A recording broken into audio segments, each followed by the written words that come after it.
Hi everyone. So, in the midst of Melania Trump wearing a frigging coat, by the way, they said that there was no hidden message there, and they are absolutely correct. There's nothing hidden about that message. She really doesn't care. If you think that she wore that coat and one of her aides or somebody around her didn't say, "Ma'am, are you sure you want to wear that coat? It's a refugee centre we're going to. You don't want to come off as yeah. If you don't think somebody said that to her, then you need your head looking at, to be quite honest. I'm speaking specifically to some people on Twitter who I follow who've got blue check marks and large followings, and her supposedly on the left. Anyway, the reason I wanted to make this video is because this was lost in the midst of all this. United States, this is a statement from Heather Nauert, I don't know how you pronounce her name, the State Department spokesperson. The United States remains troubled by reports of increasing Syrian regime operations in southwest Syria, within boundaries of de-escalation zone negotiated between the United States, Jordan and Russia. The United States continues to warn both Russia and the Assad regime of the serious repercussions of these violations. Okay. Really annoys me when they say Assad regime, but Saudi prince. It's always the Assad regime, or the regime of the country they don't like. It's a regime. But Saudi Arabia's a regime, but they're on their side. So, hey, the Saudi prince came. This is the statement that they released, or that she released yesterday. The United States remains deeply troubled by reports of increasing Syrian regime operations in southwest Syria within the boundaries of the de-escalation zone negotiated between the United States, Jordan and the Russian Federation last year, and reaffirmed between Presidents Trump and Putin in Da Nang, Vietnam in November. Syrian regime military and militia units, according to our reports, have violated the southwest de-escalation zone and initiated airstrikes, artillery and rocket attacks. Some reports of this. From Middle East Monitor and that sort of places. So it looks like this has happened. The United States continues to warn both the Russian government and the Assad regime of the serious repercussions of these violations and demands that Russia restrain pro-regime forces from further actions within the southwest de-escalation zone. During their call this weekend, Secretary Pompeo stressed to Russian Foreign Minister Sergei Lavrov the critical nature of mutual adherence to this arrangement and the unacceptable nature of any unilateral activity by the Assad regime or Russia. The United States expects all parties to respect the ceasefire, protect civilian populations, and avoid broadening of the conflict. We remain committed to maintaining the stability of the southwest de-escalation zone and to the ceasefire underpinning it. We remain committed to maintaining the stability of the southwest de-escalation zone. Stability of the southwest de-escalation zone. Remember that. This is the BBC. Now, they haven't talked about this statement at all, but what they have done is they've published this article. Syria war, thousands flee fighting in southwest as troops mobilise. Hundreds of families have fled rebel-held areas of southwestern Syria in anticipation of government offensive. The United Nations said at least 2,500 people had been displaced in Daraa province in recent days, but a monitoring group put the figure at about 12,500. I wonder which monitoring group that is. Troops and pro-government militiamen have stepped up artillery strikes in the region, which borders Jordan and the Israeli-occupied Golan Heights.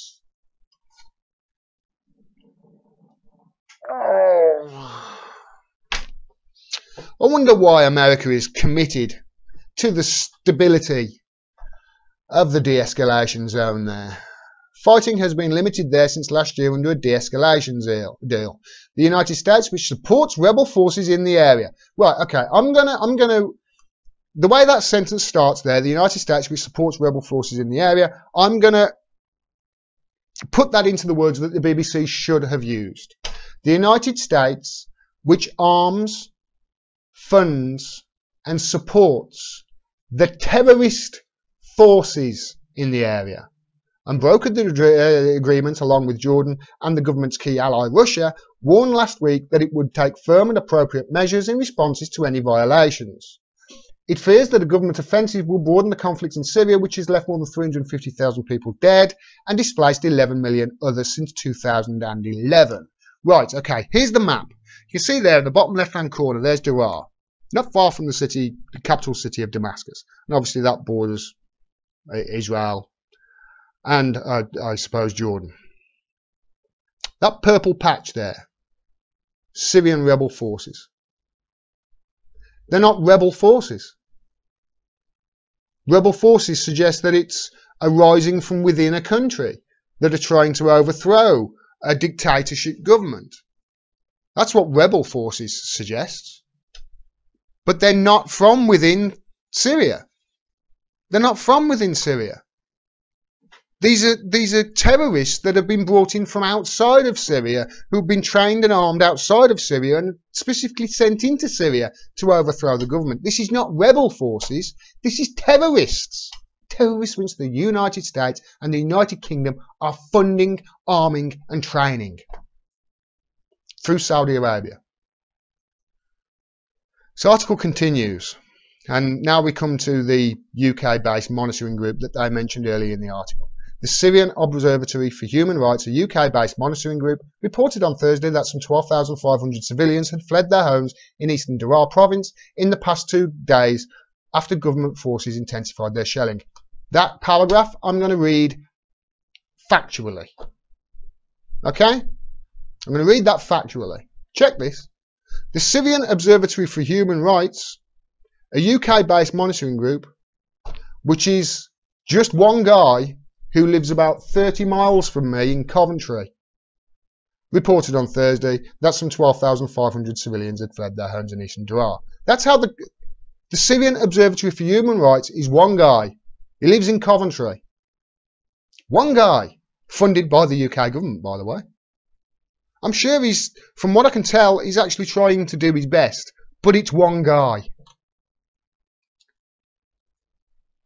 The displaced civilians were heading southwest to rebel-held areas near the Jordanian border that had not yet been affected by the bombardment, it said. Syria's state news agency, Sana, they always have to say state news agency, don't they? Right, okay, they want it like that, fine. Every time I mention the BBC in future, it's going to be Britain's state news agency, the BBC, said the army had been shelling the positions of the Al-Qaeda-linked jihadist alliance Hayat Tahrir al-Sham in the towns of Al-Hirak and Busra al-Hariri. Syria's state news agency, Sana, said the army had been shelling the positions of Al-Qaeda jihadist alliance. The United States, to put this into context, the United States spokesperson for the government has come out with a statement, a written statement, basically telling the Russians and the Assad regime, the Assad government, pro-government forces, don't kill these terrorists. That's what they've essentially said. You can't kill these terrorists.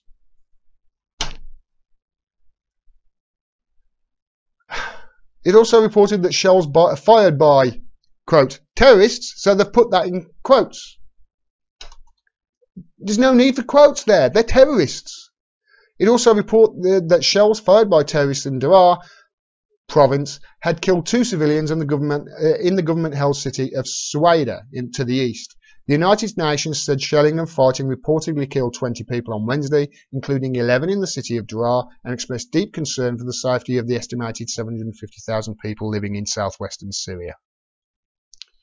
The United States, and with the United Kingdom's help, are arming, funding and training terrorists to go in to Syria to overthrow a democratically elected government, calling them moderate rebels, and then telling Russia and Syria, where they are, in Syria, you can't bomb them. Yet none of that is in the BBC, or rather Britain's state media agency, the BBC. None of that is in their article. None of it. This is what is happening. And that's the way they frame this absolute bullshit propaganda. It is disgusting. Disgusting. I remember a time, not so long ago, where we fought terrorism, where we killed terrorists. That's pretty much what this whole war on terrorism and the Patriot Act in America was all about. It's all about giving us free rein to go after the terrorists. And now, the United States, I say now, they've been doing it for quite some time. Doing it for a couple of weeks, at least. We are literally protecting them. We're literally saying you can't bomb this area where the terrorists are. And at the bottom of that article, this is the thing that really, really upsets me. Because it says, the United Nations said shelling and fighting reportedly killed 20 people on Wednesday, including 11 cities in the Daraa, and expressed deep concern for the safety of the estimated 750,000 people living in southwestern Syria. What do they think that these people, what do they think these people's lives are like right now? Living under the rule of a jihadist group. Living under the rule of Al-Qaeda linked jihadist alliance. Hayat Tahrir al-Sham. I'm sure I've just butchered that name. Do they think, life is like a summer's day and, it's all roses? Of course it isn't. They're being killed. You can guarantee it. They're being killed. They're being executed. They're probably starving. And the United States and the United Kingdom are telling Russia and the Syrian government, democratically elected Syrian government, that they can't kill these terrorists and free their people who are living under this terrorist rule. If that doesn't make you angry and outraged, then I think you might be a sociopath. If you enjoyed this video and you want to see more, please subscribe and please click the bell down there so you get a notification of when I drop further videos. Otherwise, YouTube will hide the video from you. Yes, they have admitted that they do that. Also, we're facing an absolute onslaught in independent media from the establishment at the moment, including YouTube. I don't make any money from YouTube whatsoever. I rely totally on the audience for me to continue doing this. So if you can afford to send me $2, $3, $5, whatever it is that you can afford through Patreon, again, the link is down there, I will be eternally grateful, and it'll allow me to keep giving you the truth and cut through the propaganda and the BS that we get from the corporate and establishment media. If you can't afford to do it, please share the video as wide as you can. Talk to your friends and family about the issues that I and other channels on YouTube who are independent raise. Thanks very much for your support. We have to fight back against this. Till next time, peace and take care.